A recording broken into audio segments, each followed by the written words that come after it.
Darkseid, the Lord of Apokolips, Beerus, the god of destruction, Zeus, the king of the gods. Three of the most powerful gods in all of reality going at it. So who comes out on top here? Well, let's find out. Now, for this video, we'll be using a composite version of Darkseid. So that means post-crisis, New 52, and rebirth. Same with Beerus, we'll be using both anime and manga feats. And then with Zeus, we'll really be leaning into the lore in the God of War universe, not just simply gameplay. What's up guys, I'm Daniel and this is Danco. We do fight breakdowns every week, plus the occasional power ranking video like this one or things like that. So if that seems interesting to you, we'll sit back and enjoy the video. Hit that like button. And if you want to, we'll hit the subscribe button while you're at it. Now let's get to it. Darkseid. He's the supreme monarch of the planet Apokolips, the Justice League's worst adversary, the greatest enemy of New Genesis, and one of the biggest threats to the DC multiverse as a whole. He seeks to bend everything to his will and remake the cosmos in his image, all while searching for the anti-life equation, an equation that consists of immense power and potential to dominate all life in the DC multiverse. He's got absolute god-like strength, pimp-slapping Alan Scott with the power of all of Earth's avatars and a connection to the multiverse itself, or staggering a fully powered Zeus without even coming close to his own full power.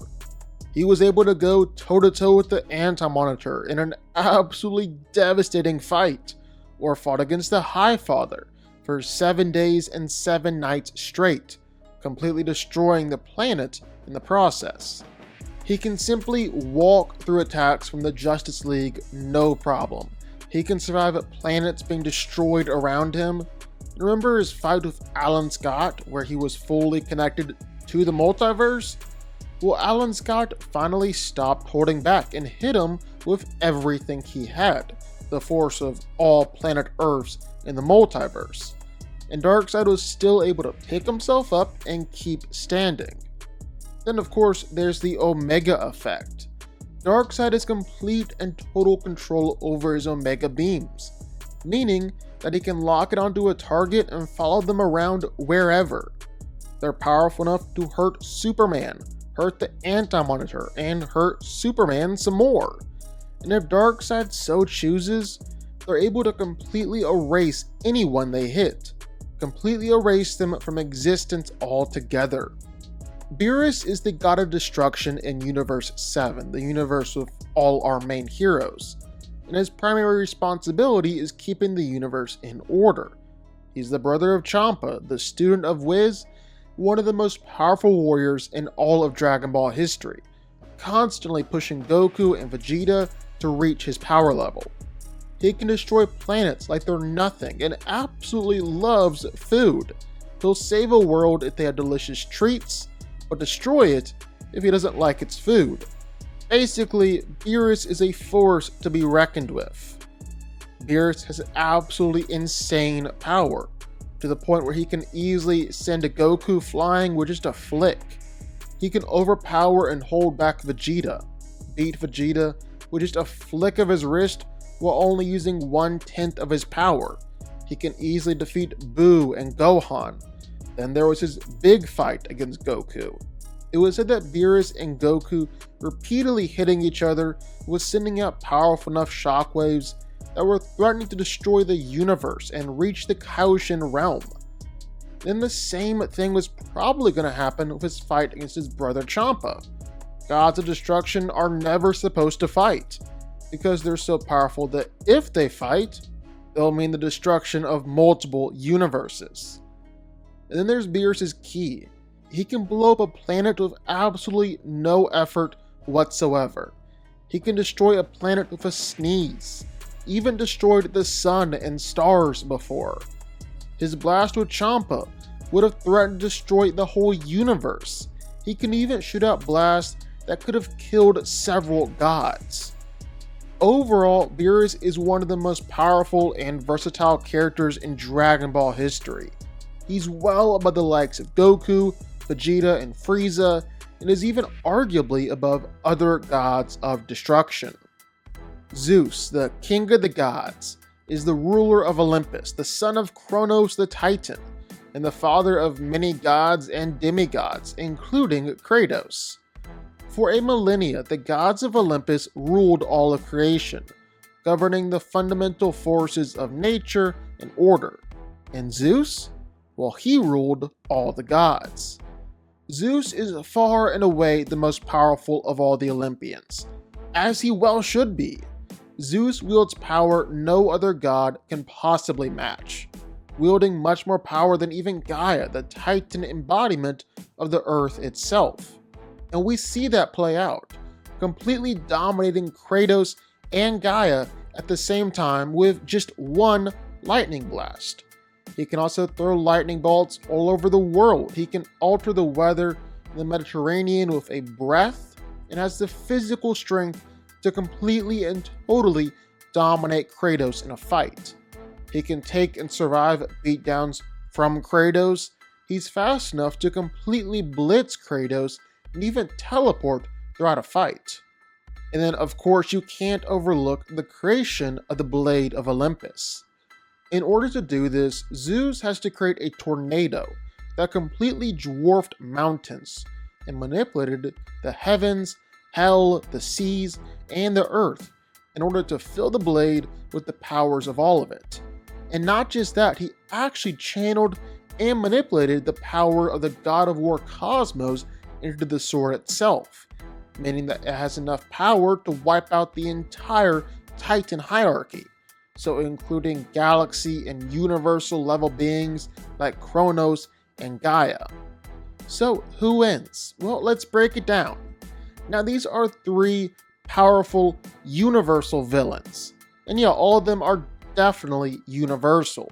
Even Zeus, which I know gets some hate or some pushback, but according to God of War lore, Zeus is universal. Like, track with me here and let me explain the God of War cosmology for a second, because there are basically three different power groups you need to know about: Primordials, Titans, and the gods. In the beginning, before anything was, there were the Primordials. These beings waged war on each other before the very concept of time existed. Out of this war came the Earth. And not just the Earth, but the whole universe itself. I mean, they were throwing punches around and literally creating the Big Bang. That's insane. Then there are the Titans, the spawn of the Primordials, like Kronos, king of the Titans, the very concept of time itself. Or Atlas, a Titan who's roughly just as strong as Kronos, and is tasked with holding the sky on his shoulders. And not just the literal sky, Atlas could hold the entire cosmos on his shoulders, prevent it from falling and collapsing.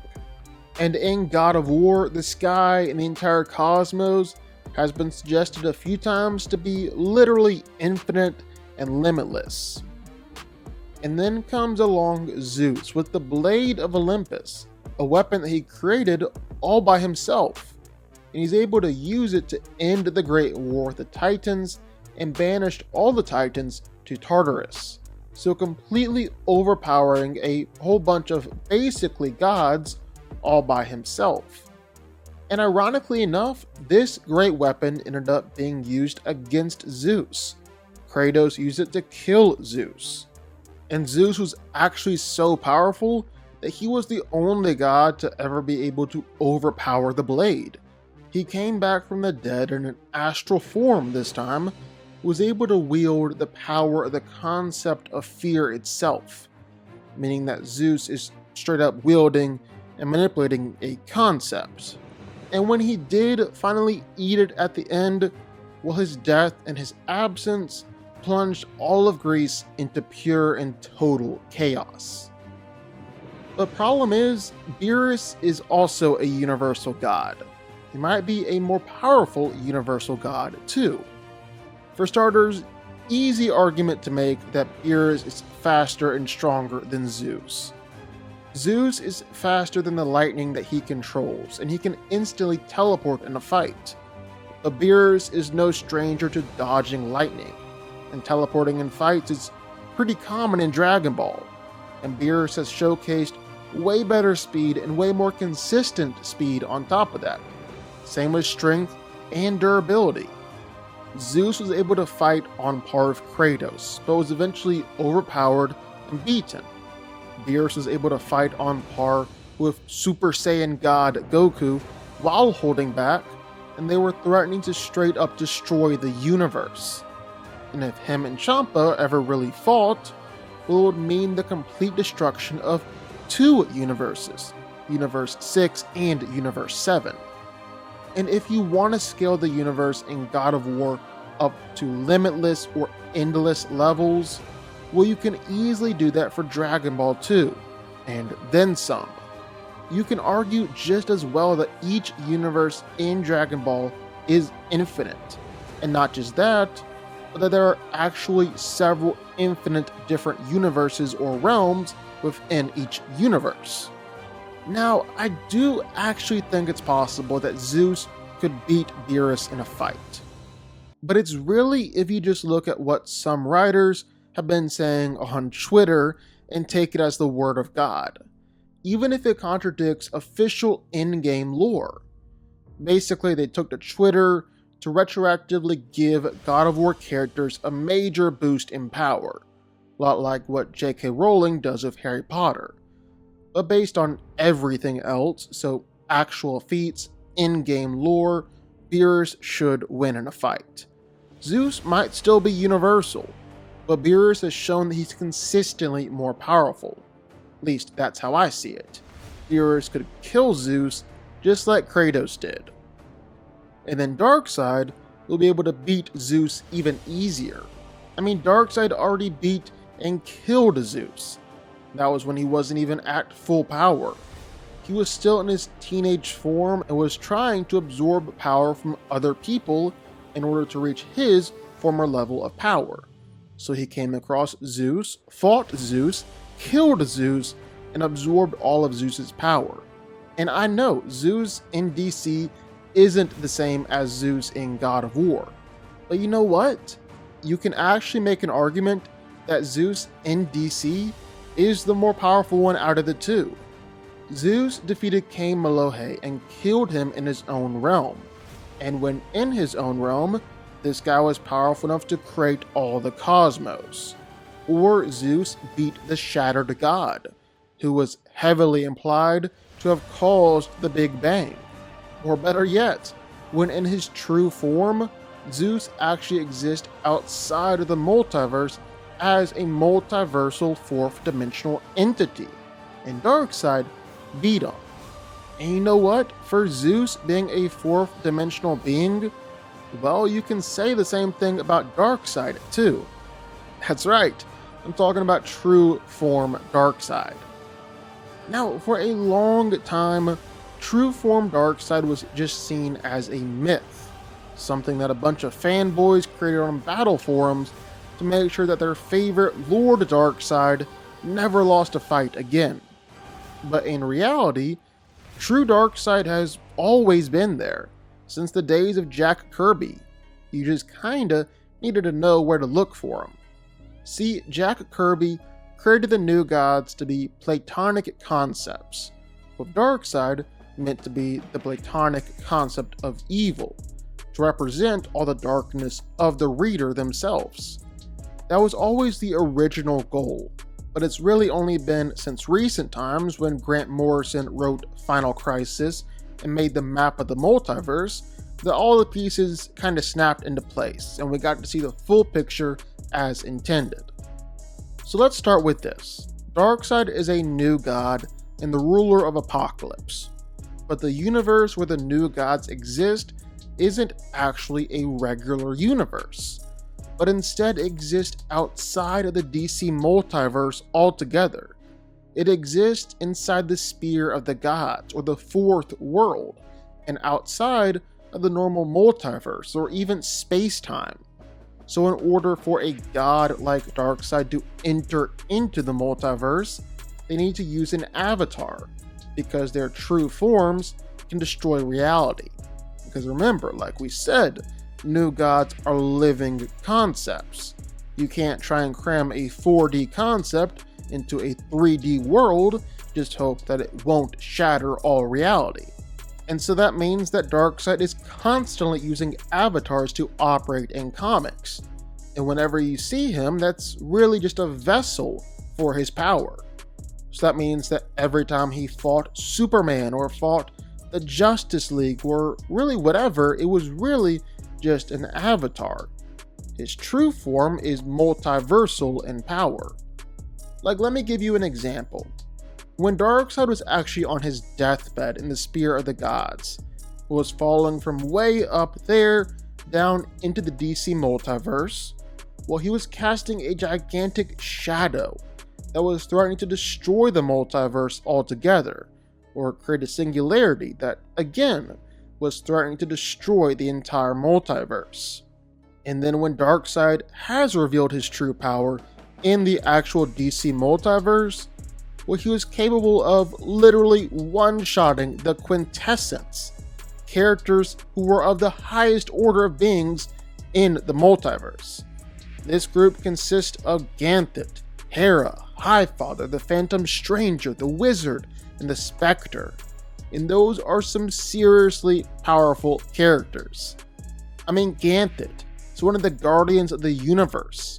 Hera is the queen of all the Greek gods. The Wizard is the thunder god and the source of Shazam's powers. Highfather is another new god, Darkseid's brother, and is the ruler of New Genesis. The Phantom Stranger is one of the most powerful magical beings in existence, and the Spectre is the literal will of God's vengeance and judgment. These are all the beings that Darkseid took out with one attack. So he's going to be able to kill Zeus easy, and he's going to be able to kill Beerus easy as well. Because remember, Beerus is still at the mercy of more powerful beings like Zeno. And while Zeno doesn't fight, if he did, it would look a whole heck of a lot like true form Darkseid. But even if you want to ignore Darkseid's truest state, some of his avatars before have been able to consume whole universes, wage war against the Anti-Monitor, punch through dimensions and tear holes in reality, twist space and time around him, and again, that's not even Darkseid at his best. End of the day, these three might all be gods. They might all be powerful gods, but only one can truly reign supreme, and his name is Darkseid. Darkseid wins.